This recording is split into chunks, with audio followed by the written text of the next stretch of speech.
Alrighty, Bomber fans, the new year is upon us, which means we can start counting down the days till the 2023 AFL season. To help get us nerds keen, I will try to do my best to predict our best lineup for the season that kicks off against the Hawks in, like 3 months. This will be our best possible team, so injuries won't be a factor here, even though we barely have any at the moment. Defense is unfortunately our weakest zone of the field, so we will start there to end the video on a high. There are realistically only a few players that demand a spot.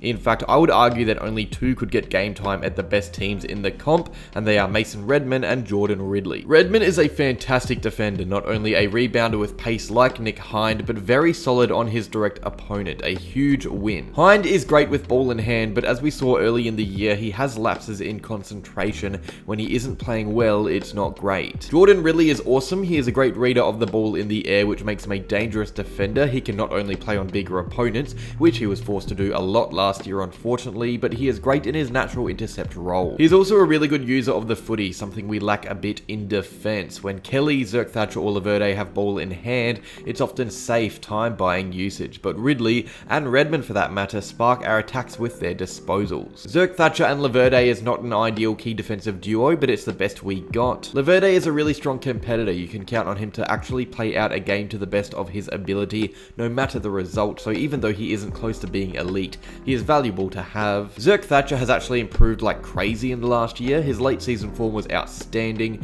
He kept Stewart and Reed out of defense, meaning they could go down the other end of the ground and help our forward line. Last but not least is Jake Kelly, who copped a lot of flack, but I really rate. He had a tough time down back. He was often forced to play on key defenders despite being better on the smalls, and even when he was out of his preferred role, he did a serviceable job. I like him as a player. He is like Laverde, a bull, but also really intelligent one-on-one contester. Other players that can come in are Andy McGrath, who I have on my bench. Scott has teased more defensive minutes, which I love. I think he's always looked better in defense, but it's good to have a player that can play 2 positions. Zach Reed and James Stewart are key defensive depth options. Stewart is solid, and Reed, well, we're hoping he eventually comes good, forcing another name out of the team. Massimo D'Ambrosio looked great up forward late in the year, but he looked awesome in defense as well. He is lethal by boot, so if Redmond or Hind or even McGrath go down with injury, he is the man to come in and replace them. On to the midfield, which starts with the wings, which are pretty hard to pick actually. It's pretty much Heppel, our probable captain, our fierce leader, who makes the team solely because he is our most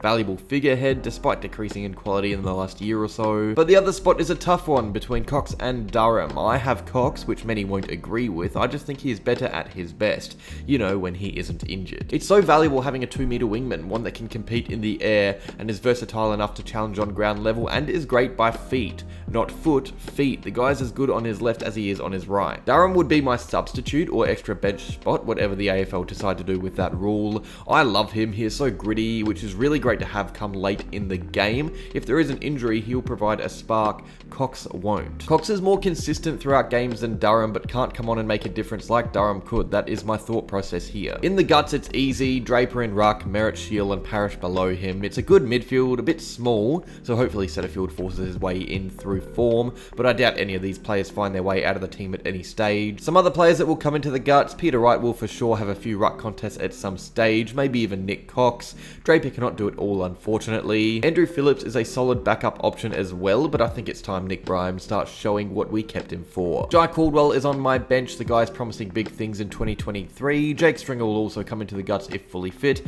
He was at his best in 2021 when he played forward and midfield minutes. Archie Perkins, Nick Martin, and Carl Langford are 3 others that will spend some time on wings or even roam through the middle of the ground as well. We move up forward, which is a bit tricky to pick in certain positions. I will start with the key options. Peter Wright is a lock. He was incredible last season, winning a Crichton medal for his awesome season. The other option is tougher because Harrison Jones, who was frankly disappointing last year, has more of an upside than Sam Wiedemann, but Wiedemann is ready-made. He isn't a twig like Jones is. I wouldn't be surprised if we see them replace each other. Some healthy competition between the two. In fact, it's what we need. I really like the Wiedemann trade because it will bring the best out of Jones, hopefully. Stringer, who I've already discussed, is here, so too Archie Perkins. Both will play forward and midfield minutes throughout the year, but are at stages where the forward line would benefit most from having them in there. Mac Guelphy is a lock after his 2022 season. He was incredible last year, earning a surprising podium spot spot in the Crichton medal count. Anthony McDonald-Tipungwuti is probably not going to be fit for round 1, let's be real, but when he is back to his best, he comes back into the team. It's going to be interesting to see if he can get back to his 2021 form, because he was huge for the team at his best,